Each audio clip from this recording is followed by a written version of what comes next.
Bom dia. Bom dia. Página 48, livro positivo. Bom dia. Bom dia, Bom Sandra. dia, amores. Nicole Lawane.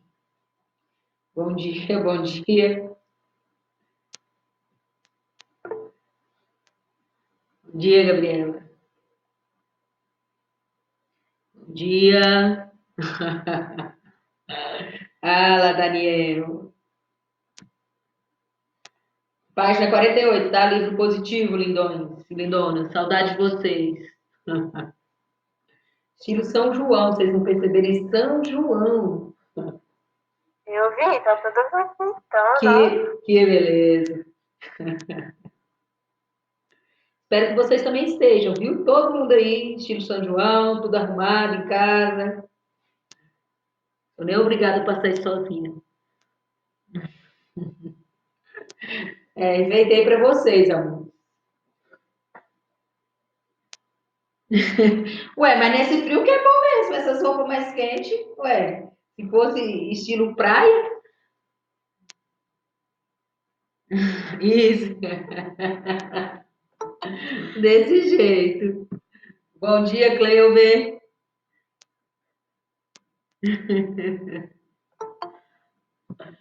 Bom dia, página 48, tá, gente? Livro positivo. Saudade de vocês, amor. Saia, chapéu, isso. Bom dia, amor.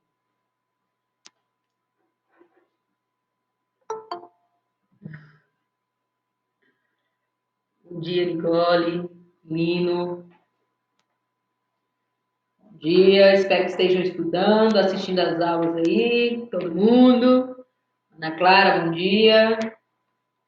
Página 48, tá? Nós vamos dar continuidade à nossa aula de segunda. Hoje nós temos duas aulas, né? Duas maravilhosas aulas. Espero que vocês estejam se cuidando também, né? Pra não ficar doente, todo mundo se cuidando direitinho. Breve estaremos juntos, espero. Não tão breve, mas breve. Até agosto a gente deve estar todo mundo junto de novo. Já quase no final do ano, né? Quem diria? Queríamos nos ver em março, não foi isso? E agora só em agosto, de Deus, né? Bom dia, Emily. Coloquem aí página 48, tá? Tô aguardando mais um pouquinho, mais gente entrar. E agora entraram pouco. Embora nunca entram tantos. Gente, vocês estão participando das aulas? É desse jeito, Daniel. Tá quase desse jeito mesmo. Eu estava vendo um vídeo que o rapaz falava que 2020 foi, como é que era? Carnaval, janeiro, fevereiro, quarentena, dezembro, Natal. Porque o 2020 está desse jeito.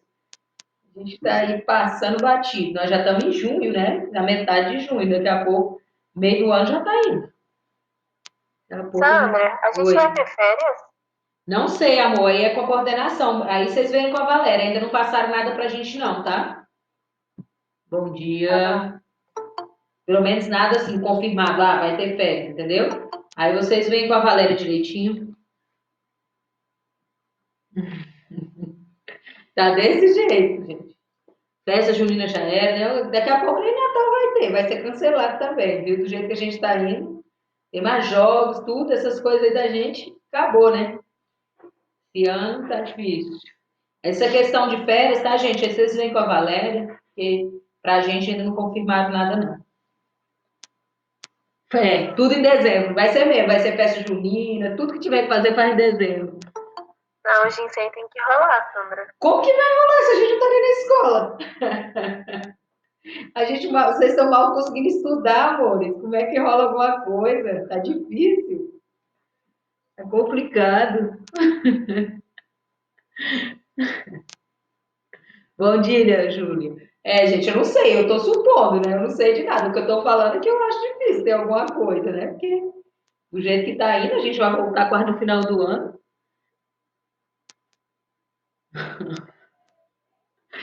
Vamos fazer. É mesmo, a gente podia fazer, né? Hoje ser online, jogos online. Boa, boa, boa. Ia ser legal. Vamos começar? Eu acho que já entrou aqui uma galera, 14 pessoas. Gente, vocês estão assistindo as aulas?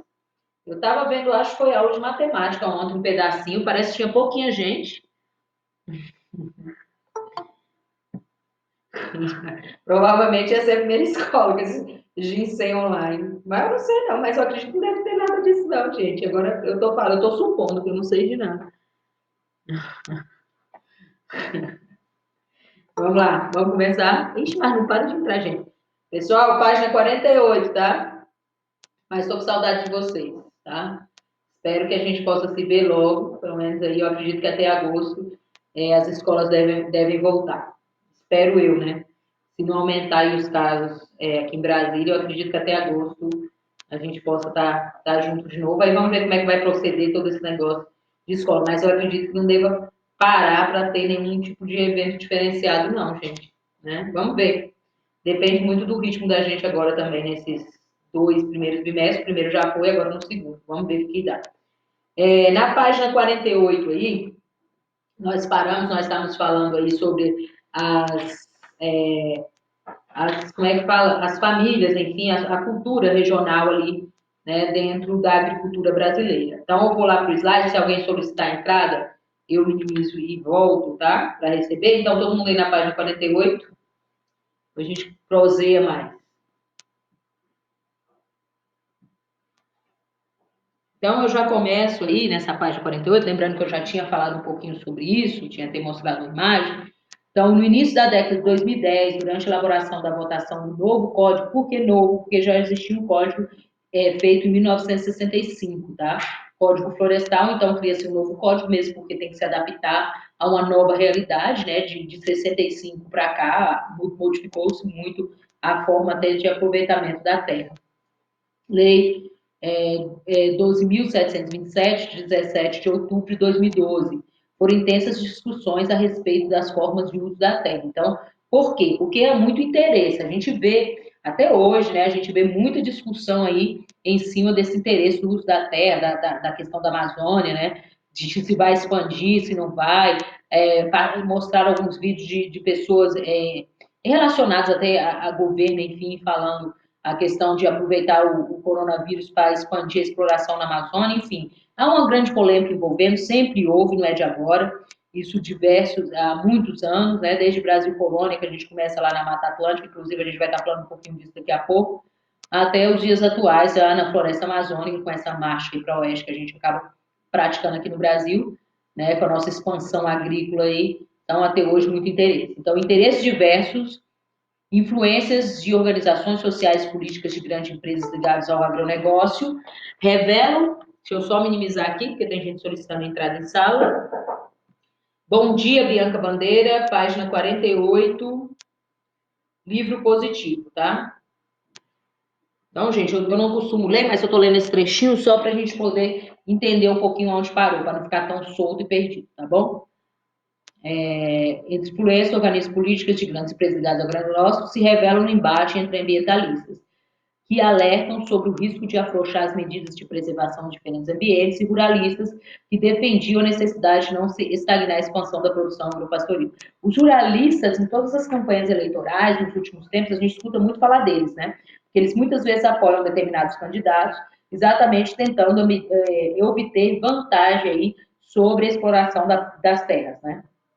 E aí existe todo enfim, um envolvimento, um caos em relação a isso. Então, desculpa, gente. A aprovação do novo Código Florestal Brasileiro ressalta o uso ecologicamente sustentável de determinados ecossistemas e, ao mesmo tempo, o respeito às atividades tradicionais de sobrevivência das comunidades locais. Então, esse código ele tem que ter um balanceamento entre os dois. Não significa que ele está sendo respeitado, mas existe, ele tem que ser seguido.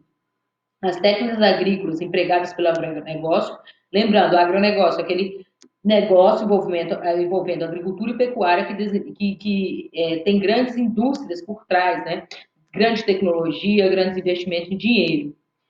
E as utilizadas pelas comunidades tradicionais, em muito se diferenciam desde o preparo do solo, cultivo de semente, das mudas, até o tratamento adotado em relação às pragas e às doenças das plantas. A gente sabe que a agricultura tradicional usa, por exemplo, semente crioulas, que é aquela própria das plantas que estão ali disponíveis, que usam uma agricultura mais rudimentar, né? Lógico que, por exemplo, a agricultura familiar no Brasil, ela utiliza tecnologia, né? Mas não com tanta intensidade igual qualquer agronegócio, que vai utilizar sementes modificadas geneticamente, vai colocar química ali, né, para combater as pragas, vai modificar as plantas também para tentar combater as pragas, então é diferenciado. E lembrando que o agronegócio, a gente viu na primeira aula sobre esse capítulo, que vai obter grande quantidade de terras, herança colonial da gente, do Brasil colônia, os grandes latifúndios. Não esqueçam isso também. Vamos para frente aqui.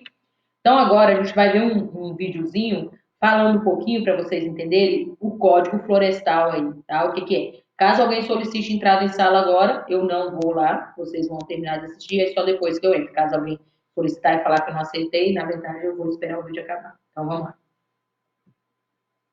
Novo Código Florestal. O atual Código Florestal cria normas para a proteção e uso sustentável das florestas e demais formas de vegetação nativa. Está regulamentado pela Lei 12.600. Gente, eu tive que parar porque pediram logo no começo. Infelizmente, o vídeo volta, tá? Não tem como. Engraçado que pediram e eu acho que retiraram a solicitação. Deixa eu ver aqui no chat. Não é, mas eu acho que não é no chat, não. Realmente tiraram a solicitação. Bem, enfim, agora eu vou passar o vídeo e não vou parar mais o vídeo.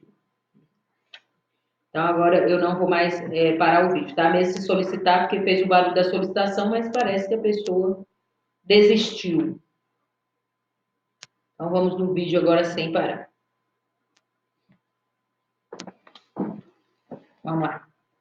Agora vamos de vez. Novo Código Florestal. O atual Código Florestal cria normas para a proteção e uso sustentável das florestas e demais formas de vegetação nativa.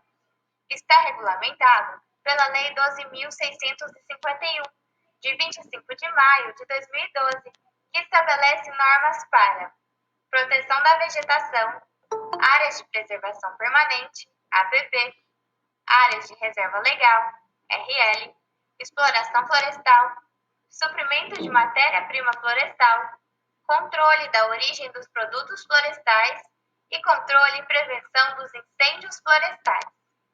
Todos os imóveis devem ter um cadastro ambiental rural, o chamado CAR, com 2 pontos importantes na lei. O primeiro refere-se à área de preservação permanente, o segundo, à área de reserva legal. As APPs são áreas protegidas, cobertas ou não por vegetações nativas, cuja função é preservar os recursos hídricos, o solo, a paisagem e a biodiversidade. As faixas mínimas e obrigatórias de recomposição de APP variam de acordo com o tamanho da propriedade. Em áreas de nascentes, a faixa mínima é de 15 metros. As RLs referem-se às áreas mínimas de preservação que não devem ser desmatadas dentro da propriedade privada. A proporção que deve ser mantida como reserva legal varia de acordo com a delimitação de 2 regiões definidas no Código Florestal. Na Amazônia Legal, que engloba Acre, Rondônia, Amazonas, Roraima, Amapá, Tocantins, Mato Grosso, Pará e parte oeste do Maranhão, a área de reserva legal será de 80% em florestas, 35% em cerrados e 20% em campos gerais. Nos demais estados brasileiros, incluindo a parte leste do Maranhão, a área de reserva legal será de 20% da propriedade, salvo em áreas de uso restrito. O CAR é um instrumento que auxilia no processo de regularização ambiental, levanta informações georreferenciadas do imóvel, contribui para realizar o diagnóstico ambiental, o planejamento do imóvel rural, a recuperação de áreas degradadas, a formação de corredores ecológicos, a conservação dos recursos naturais e a melhora na qualidade ambiental. Atualmente, existe o Sistema Nacional de Cadastro Ambiental Rural, SICAR, que integra o CAR de todos os estados brasileiros. Para fazer o cadastro do imóvel, procure o órgão ambiental, estadual ou municipal competente que disponibilizará um sistema eletrônico próprio, Caso não haja um sistema próprio, você pode utilizar o módulo de cadastro disponível no endereço www.car.gov.br. Neste módulo, baixe o programa referente ao estado a qual seu imóvel se localiza. Para mais informações, consulte Lei do... Gente, agora a gente vai lá para a sala que continua solicitando entrada em sala. Bom dia, Giovana. Bom dia, Bianca. Eu demorei um pouquinho a recebê-las porque eu estava passando um vídeo lá no slide, aí só dá para voltar para a sala quando o vídeo termina, senão eu tenho que voltar. Então, vocês viram aí, gente, o vídeo sobre o código aí florestal brasileiro, tá? Depois, quando eu fornecer, Giovana e Bianca, para poder estar vendo, ou mesmo depois que eu passar para vocês a aula gravar, tá bom? Vamos voltar lá para o slide agora. Então, aí na página 48 do vídeo de vocês, também fala um pouquinho dos problemas ambientais agrários no Brasil. Então, vamos ver um pouquinho nesse quadro aqui que eu coloquei, sobre esses problemas, e nós temos aí esses problemas relacionados na página 49 também. Então, a poluição hídrica, né, das águas, contaminação de mananciais de rios, lago e de águas subterrâneas, lençóis freáticos e aquíferos. São um tipo de poluição que acontece muito aqui no nosso país, a gente falou, quando estava falando das questões dos agrotóxicos também, a questão dos agrotóxicos que são aplicados na agricultura, muitas vezes se infiltram, né, pela terra e pode atingir aquíferos, ou mesmo lençóis freáticos, através de jogar, descartar ali a embalagem de qualquer forma desses agrotóxicos, pode chegar ali no lençol freático. Espera aí que tem gente de novo solicitando entrada em sala. Retirou a solicitação. É brincadeira, é brincadeira. Quando solicitar de novo, eu vou. Vamos lá. Que beleza! Que beleza, que beleza. Degradação e contaminação do solo. Ah, tá de brincadeira. Eu tô falando? Eu tô falando. Que beleza!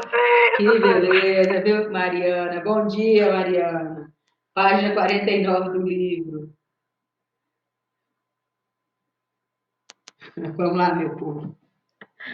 Degradação e contaminação do solo, eu já expliquei algumas formas que, além de degradar e, enfim, contaminar, seriam os agrotóxicos da mesma forma dos aquíferos, resíduos sólidos e líquidos decorrentes de ocupação do solo para atividades extrativas ou agropecuária. Lembrando que aí também a gente pode acrescentar o lixo, acumular, tudo isso também pode contaminar o solo através do chorume, você já sabe, aquele líquido ali que solta do lixo, né?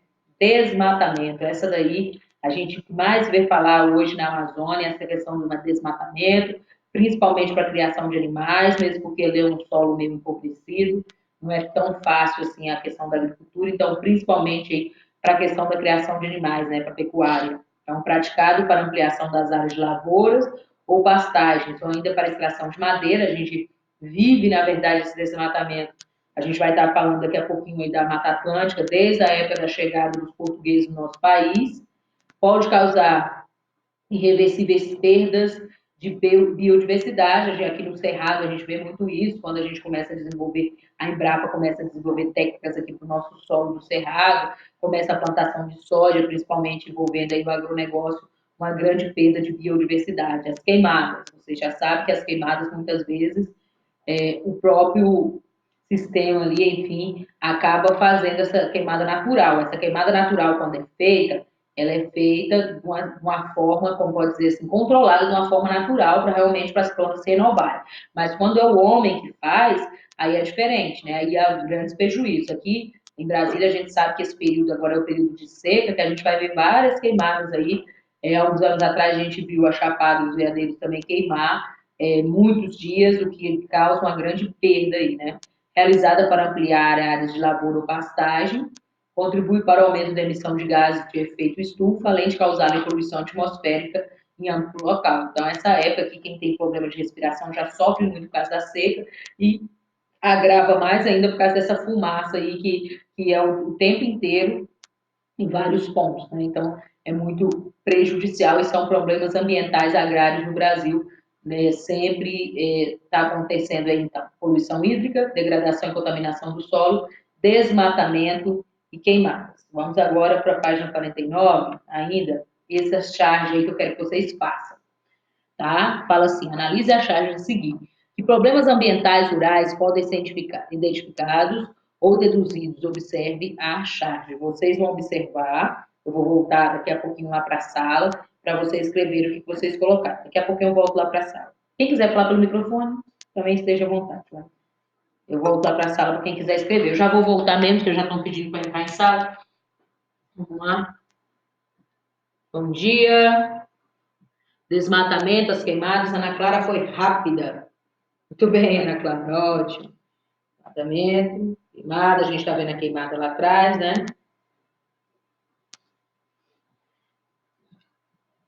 Quem mais quiser colocar, tem mais coisas aí que dá para colocar também. Tá? Quem mais quiser colocar, podem ir colocando aí, acrescentando.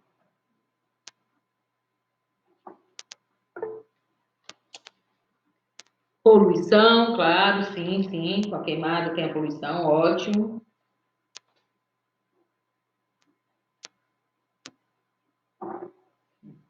Leiam aí o que o pecuarista está falando aí com o gado na charge.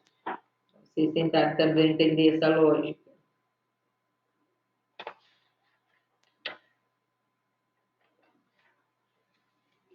Dá uma lida aí também. Vamos lá, até agora só a Ana Clara se manifestou. Estou esperando o restante aí se manifestar. Desmatamento, Bianca, sim, desmatamento também. Aí tem uma lógica, né? Por que será que está ocorrendo esse desmatamento? Para que está ocorrendo esse desmatamento? Tem uma certa lógica aí na charge, né? O que está levando a ocorrer esse desmatamento? Pensem um pouquinho. Isso, ótimo, Ana Clara, para a pecuária, né? Pecuária, ótimo, Gabriela, isso mesmo. Então, está desmatando aí, está desbravando, criação de gado, isso, Clio. Pecuária, criação de gado, exatamente. Custando o dever. Então, acho que vocês entenderam o espírito da coisa, aí a gente pode voltar lá para o slide, vamos lá.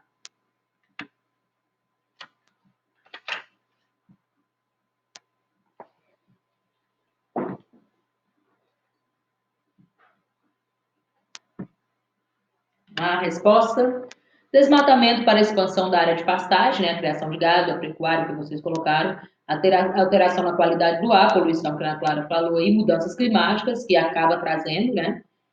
Aí, vocês viram o que está escrito lá em cima? Boi sonso, né? Que assim, quer dizer que é fingir ali que é árvore, enfim. Mudanças climáticas e perda de biodiversidade. Ele está perdendo uma grande área de biodiversidade, poluição, enfim. Aí caberia, né, várias respostas. Então, caiu no vestibular, eu tenho que interpretar a charge e marcar certo. Eu vou na que tiver mais, como é que eu posso dizer, mais assertiva, né? Que tiver mais coisas assertivas. Poluição, desmatamento, perda de biodiversidade, tudo isso daí vocês vão colocar, tá bom? Então, acredito que a maioria tenha acertado. Isso daí estava facinho. Vamos para a próxima. Então, concentração de terras e heranças colonial, eu passei na nossa última aula um vídeo que falava um pouquinho sobre isso, né? Sobre a questão da capitania hereditária, dessa divisão das terras, lá mostrava esse vídeo, não sei se vocês lembram, mas eu cheguei a passar um vídeo sobre isso. Então, olha lá. Eu marquei tudo aí, gente, só para a gente destacar, porque tem coisas que não precisa de ler, mas eu gosto e outras que é melhor ler para reforçar com vocês, tá bom? Então, durante o período colonial, que a gente sabe, a gente foi colônia de Portugal, com o intuito de ocupar e defender e colonizar as novas terras, a coroa portuguesa dividiu parte oriental do atual território brasileiro em unidades administrativas denominadas capitanias, né? O Brasil, ele é aqui, nosso território, por ser muito grande, viviam tentando, vários europeus, holandeses são deles, invadir o território. Por quê? Porque aqui há muitas riquezas, como o pau-brasil, entre outros, as drogas do sertão, aí, então, várias riquezas e que interessavam não só os portugueses. Então, eles começam a dividir ali, principalmente aquela parte ali litorânea por onde os outros poderiam estar chegando, né? Uma das atribuições dos capitães donatários, responsável pela administração das capitanias, era distribuir grandes extensões de terras, as sesmarias, a pessoas de sua confiança ou que estivessem dispostas a explorar e povoá-las, né? Tinha que explorar e povoar. Explorar, mandar ali a grande parte do que é explorado para colônia portuguesa. Nessa época, a terra não era mercadoria, por isso não era permitido comprar ou vender as sesmarias ou seus lotes, pois essa era obtido por meio de doações reais. Não havia posse de terra, apenas o direito do uso da propriedade. Então, eu tenho ali o direito de usar aquela propriedade. Né? As relações de poder relacionadas à posse das terras durante o Brasil colônia deixaram herança a maneira de administrar a terra, de influir politicamente no entorno, prática conhecida em diversas regiões do país como coronelialismo, né? Muito se falou em coronelialismo também na época de eleições, né? Aquele voto do Capresto, enfim, vocês veem a história aí, mas também na questão da posse de terra, os coronéis, né? Os grandes donos aí de grandes propriedades de terras que eram influentes, que também eram políticos, né? Tem novela que retrata muito isso aí. No início do século XX, a questão agrária era uma das razões dos conflitos entre os grupos de cangaceiros, ali está representado por Lampião, como liderado por Lampião, na foto, e coronéis do sertão, grandes propriedades rurais do interior do Nordeste brasileiro, né? E que tinham grande influência, inclusive perseguiram Lampião até conseguir capturar e matar. Por vários séculos, grande processo de produção das atividades econômicas desenvolvia-se no campo, na economia canavieira, por exemplo. A lavoura, a extração do açúcar e a confecção de carros de bois usados no transporte da produção ocorriam no interior da própria fazenda. Né? A gente sabe aí que essas grandes fazendas monocultoras, latifundiárias, né, existiam e ainda existe, agora mais através do agronegócio, no Brasil. Então, esses daí eram os grandes proprietários de terra. Primeiro tem as capitanias, depois dessa separação. Vamos continuar? Aí também nós temos uma outra atividade, né? Logo depois nós temos conexões. Então, a imagem ao lado é uma pintura de Alberto Tomasi, que retrata o cotidiano de engenho de açúcar no Brasil durante o período colonial. Analise com atenção e depois responda a questão. Que elementos, componentes do sistema produtivo de engenho é possível identificar na imagem? Eu vou deixar a imagem um pouquinho, e aí vocês olham e depois eu volto lá para a sala, tá bom?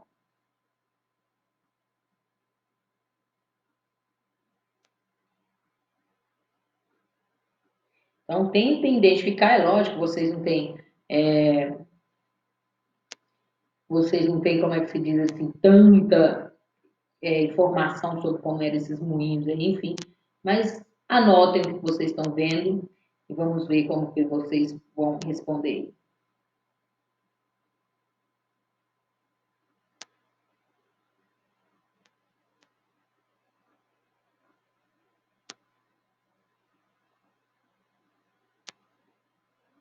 Ah, é lógico que a resposta do livro vai dar informações um pouquinho além do que vocês estão vendo, né? Vão dar coisas que se vocês estão vendo também acabam acrescentando coisinhas aí que talvez vocês não estejam vendo, mas que fazem parte desses moinhos, tá bom? Então vamos lá, vou esperar mais um pouquinho. Vocês observarem essas escritas aí não vai ser difícil, que na verdade a segunda parte a gente vai ver no segundo horário. Então vamos.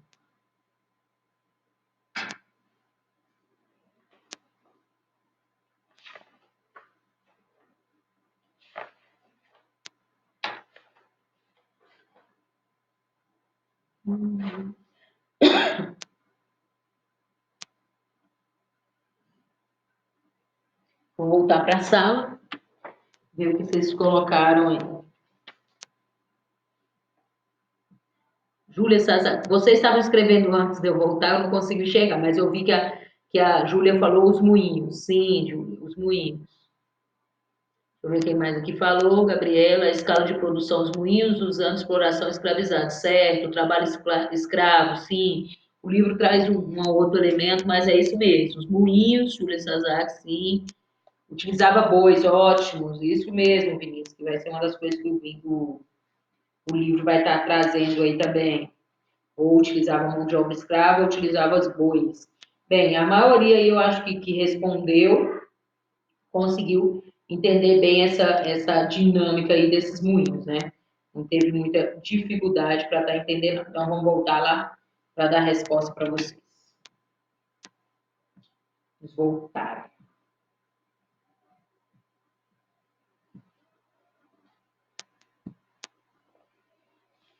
Vamos à resposta. Então, aí, podem ser identificados a cana amontoada nos galpões, os moinhos de tração humana, movidos pelo gado, como o Vinícius colocou, tá bom? Era basicamente isso aí. Aí os escravos, como colocou, realmente são os escravos, essa questão humana aí, são os escravos. Próximo, vamos lá. Então, a concentração de terra, a gente sabe que é uma herança colonial do Brasil, só para reforçar, então as capitanias hereditárias caracterizavam-se como a primeira organização espacial e política do território brasileiro, né? Só para reforçar aquilo lá que a gente já tinha falado, principalmente voltadas aí para o litoral, porque é da onde os, os antigos invasores, pode-se dizer assim, tentavam chegar no Brasil, tá? Então é exatamente por essa área aí. Então, só, deixa eu passar aqui para frente, só para ver uma coisa. Tá. Atualmente, as cadeias de produção são muito mais interdependentes, conectadas entre a fazenda e a cidade, ou entre diferentes vias de transporte, né? Atualmente, nem sempre foi assim. A gente sabe que nosso país era um país agrícola exportador. Nós não tínhamos aí, somente no governo, por exemplo, de JK, né? Na década de 70 que a gente começa a realmente construir, por exemplo, as rodovias brasileiras. A gente tinha ferrovias, as nossas ferrovias, a disposição delas é exatamente interligando áreas de interesse portuguesa, por isso não é um país tão com tantas ferrovias distribuídas como a gente for olhar, por exemplo, os Estados Unidos, né? É diferenciado. Então, com pouca atenção dos governantes, da lavoura de subsistência, ou seja, para a própria sobrevivência, que ocupava parte das terras devolutas. O que é isso? Terras que não estão sendo usadas ali para nada, praticamente, as quais pertenciam à coroa portuguesa e não foram repassadas aos semeeiros. Era essencial para suprir as necessidades dos engenhos açucareiros e outras grandes propriedades rurais, bem como as primeiras vilas e cidades do Brasil. No entanto, a posse dessas terras pelas famílias camponesas em geral não era oficialmente reconhecida, assim como a maioria, vocês sabem que a terra não era mercadoria, então eu não poderia comprar, né? Eu tinha a posse ali, então tomava daquelas, principalmente aquelas devolutas ali que a coroa não utilizava para estar plantando. Apesar disso, os poceiros, como passaram a ser denominados pequenos agricultores sem título de propriedade de suas terras, disseminavam-se pelo interior do país e, desde os tempos coloniais, contribuíram decisivamente para a expansão das fronteiras agrícolas, né? Para nossa maior adentrar dentro do território com a agricultura. Assim, tornam-se importantes agentes do processo de ocupação do povoamento da terra. Apesar de ser importantes aí, a gente já viu aí ao longo da história que essas terras acabam não ficando definitivamente na mão desses trabalhadores, né? Por quê? Porque depois vem a questão da propriedade de terra, a falsificação de documentos, a grilagem de terra e acaba, e principalmente essas áreas sendo perdidas por essas pessoas. Aí acontece o êxodo rural, entre outras coisas. Vamos lá? Em 1850, já independente de Portugal, o Brasil se viu diante da necessidade de definir, regularizar o acesso à terra, né? Porque antes tudo pertencia a Portugal, então tinha esse negócio de compra nem venda, né? E a propriedade rural era uma oportunidade de redirecionar a estrutura agrária nacional e reconhecer os poceiros como donos e não ocupantes das terras, por eles cultivados. Entretanto, com forte representação política, os latifundiários reforçaram seus interesses com a aprovação da Lei de Terras, que a gente viu essa Lei de Terras naquele primeiro vídeo que eu passei para vocês, a qual definia que o acesso legal à terra só seria possível quem tivesse recursos para comprar. E quem tinha o recurso para comprar essas terras, gente? Os grandes latifundiários, né? As oligarquias, né? Os grandes fazendeiros. Logo que esses poceiros não tinham recurso e eles acreditavam que essas terras iam continuar com eles porque eles estavam ali desde sempre naquelas terras produzindo. Enquanto as oligarquias rurais oficializavam suas vastas posses de terras, tanto os camponeses, poceiros e imigrantes que chegaram quando escravizados e escravizados enfrentaram grandes dificuldades para se tornar propriedade de terras, passando a trabalhar nas grandes fazendas. Na verdade, eles acabam perdendo a posse daquelas terras por falsificação de documentos ou mesmo por grilagem de terra e porque, na verdade, na lei de terra, a princípio, né, mesmo os que ficaram depois com as terras que tinham lá enfim, de herança, tiveram que passar aí para os grandes fazendeiros, para as grandes oligarquias que tinham realmente dinheiro para comprar. Então aí já começa já começa, na verdade, a caracterização agrícola brasileira desde o Brasil colônia, e aí reforça mais ainda essa grande que a gente vê logo no começo do capítulo, pequena quantidade de pessoas com grande quantidade de terra. Né? Hoje, voltado aí à chamada agroindústria, tá bom? Agora eu vou voltar para a sala, só para a gente encerrar esse pedaço aqui. Ah, é 11h55, né, gente? Eu voltei antes, mas tudo bem, não tem problema não. Mesmo porque eu vou passar um dever para vocês. Agora, nesses 5 minutos que faltam, meus queridos, a gente vai fazer o seguinte. Deixa eu pegar aqui aonde que a gente vai fazer. E na próxima aula, que a gente vai ter daqui a pouquinho, a gente continua a explicação. Então, nós vamos ter aquelas atividades que a gente costuma fazer. Sala, página 63, hora do estudo. Tá? Vai, gente, vai precisar de mudar de sala mesmo, porque eu vou ter que fazer um negocinho aqui, organizar um negócio aqui, e depois a gente volta, tá? Aí não dá para ficar direto. Se desse para ficar direto seria até bom, mas também às vezes fica um pouquinho difícil, tá? Então, página 63, vocês vão fazer a questão 1, tá? A questão 2.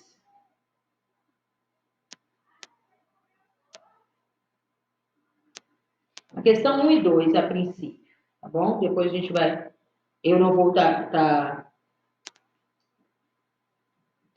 como é que fala? Lembrando que a 1, a resposta, coloca no caderno, ou então pega um post-it, coloca aí, cola aí no livro, para colocar a resposta, tá? Porque depois, quando eu for vistar isso aí, fica mais fácil, porque quando tivermos pessoalmente, provavelmente a gente vai vistar também. Então, a 1, ou vocês colocam aí, colhem no post-it aí e colocam, ou vocês escrevam no caderno a resposta. Só a resposta, não precisa de pergunta. E a 2, façam agora, esses 5 minutinhos que faltam. Quem quiser já, depois que fizer a 1 e a 2, colocando as respostas aí para a gente debater um pouquinho, pode colocar também. Mas aí vocês façam a 1 e a 2, tá bom?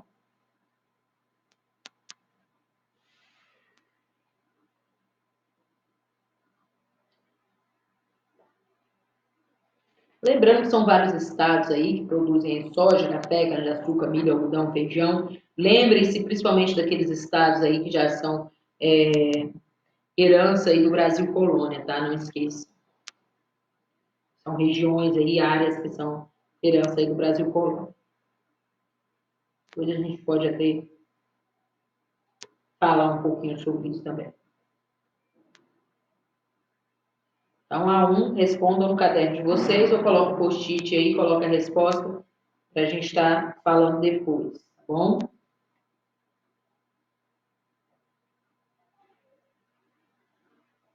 Esperar vocês fazerem. Na nossa segunda aula, a gente vai continuar a explicação, depois vai ter uma atividade também de sala que dá para fazer. Segunda e última aula do dia, né? Falar um pouquinho da renovação aí, da modernização da agricultura. Nós vamos falar.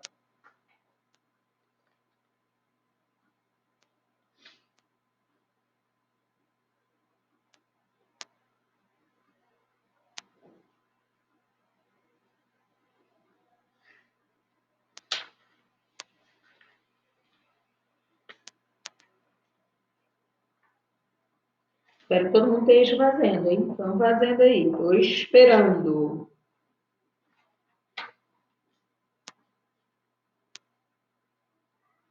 Eu, na última aula da gente, na segunda, eu coloquei lá no roteiro da aula, se eu não lembro quantas páginas foi do caderno de atividades, tá, gente? Vamos fazer aí o caderno de atividades, deixa eu fazer não.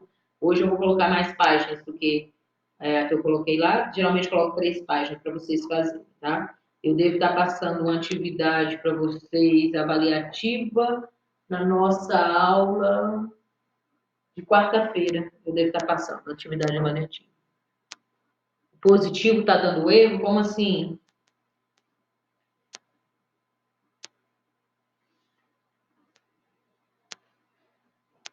Ah, o positivo on. Atividades no positivo on geralmente não estou passando não, tá? Eu estou passando as atividades que eu passo para vocês, ou são questões do Enem, ou síntese, alguma coisa assim, ou eu mesmo passo algumas questões de vestibular para vocês responderem, tá bom?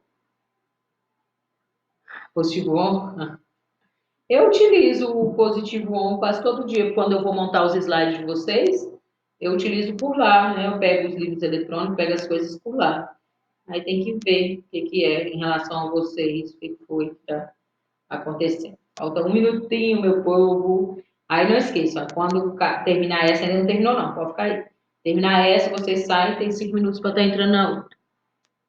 Ixi, o meu até que, ainda bem, eu entro todo dia, né, pra fazer slide.